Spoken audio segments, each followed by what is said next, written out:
L'exposition Les Roches Rouges ouvrira ses portes au Musée des Beaux-Arts de Draguignan du 22 mai au 31 octobre. Nous sommes allés à la rencontre de la commissaire de l'exposition qui nous a partagé les secrets du montage de cette exposition sur les peintres de l'Estérel. Nous l'avons accompagnée du déballage à l'installation de 2 œuvres du peintre Henri Edmond Cross. Là, dans ces 2 cas précis, il s'agit de prêts qui proviennent d'institutions muséales.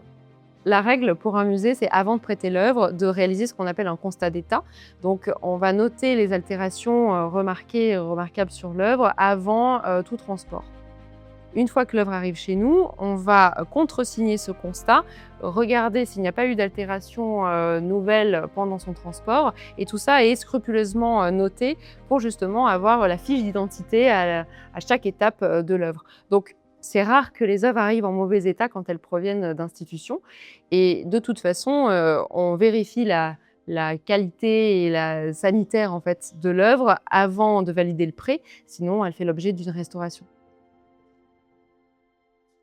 L'intérêt de cette œuvre, c'est qu'elle va être mise en relation avec une huile sur toile pour montrer justement qu'un même motif a pu faire l'objet d'œuvres différentes de la part des artistes qui vont passer parfois de l'huile à l'aquarelle, au pastel, donc des médiums très très variés.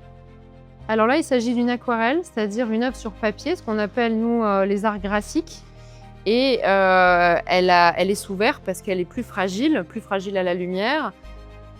Là, je vois que le cadre est un peu abîmé à l'intérieur, donc la lampe me permet de le voir un petit peu. Mais là, pour l'aquarelle, en fait, on voit qu'elle est assez gondolée. Mais ça, c'est indiqué dans le constat, donc ça se voit assez bien. On a aussi une petite déchirure qui est indiquée ici. Là, on la voit, mais qui est assez légère, c'est très subtil. Et on a une petite tache là. Sinon, elle est quand même en très bon état et les couleurs sont très vives. L'Estérel offre une lumière et des couleurs vibrantes propices à l'inspiration. La géologie, c'est une nouvelle discipline qui apparaît au XIXe siècle et qui va permettre justement la connaissance du territoire français. Parmi eux, il y a un spéléologue qui s'appelle Édouard Alfred Martel, qui va être le premier à explorer le massif, à prendre des photos du récif et à réaliser des plans. Édouard Alfred Martel va vraiment permettre la diffusion d'une imagerie autour de l'Estérel qui va inspirer les artistes qui vont avoir envie de se rendre sur place, envie de découvrir l'Estérel et parfois même de s'inspirer des images diffusées à l'époque, donc par le biais des cartes postales, des affiches ou des guides touristiques. C'était un massif que l'on contournait autant que possible. Il a une mauvaise image depuis le XVIIe siècle. C'était au départ le repère de brigands. Et d'ailleurs, il y avait un proverbe qui était très utilisé à l'époque et qui était « passer le pas de l'Estérel ». Et c'est vrai que pour passer le pas de l'Estérel, il fallait déjà, dans un premier temps, avoir la possibilité de l'explorer. Il va y avoir donc la possibilité d'emprunter des routes carrossables, de prendre le train, d'accéder donc à de nouvelles gares. La découverte de l'Estérel favorise la production de nombreuses œuvres et expérimentations.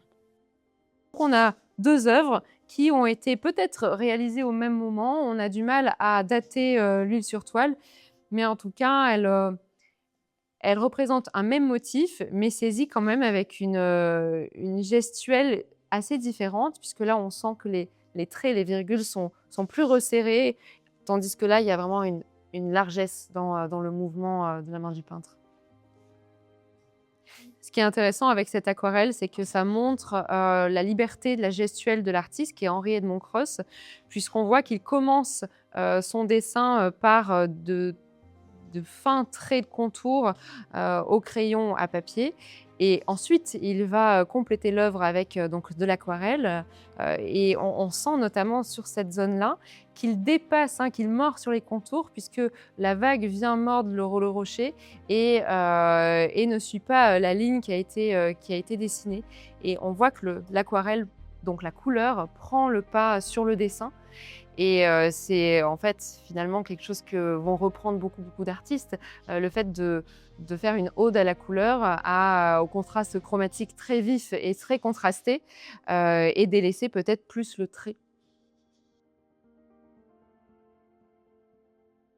Les artistes vont vouloir explorer des paysages qu'ils pensent être authentiques, donc c'est-à-dire presque préservés de la civilisation et de l'urbanisation qui, au XIXe et au XXe siècle, sont en plein essor. Et donc, ils vont se tourner vers des paysages nouveaux, presque primitifs. Et c'est là où la stérelle devient intéressant, puisque c'est un massif d'origine volcanique.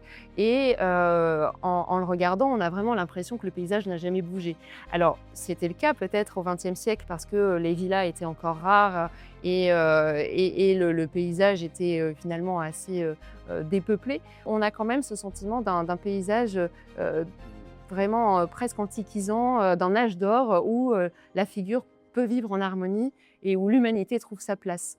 Et je pense que ça a vraiment joué un rôle dans la quête de ces artistes menés dans les stérelles.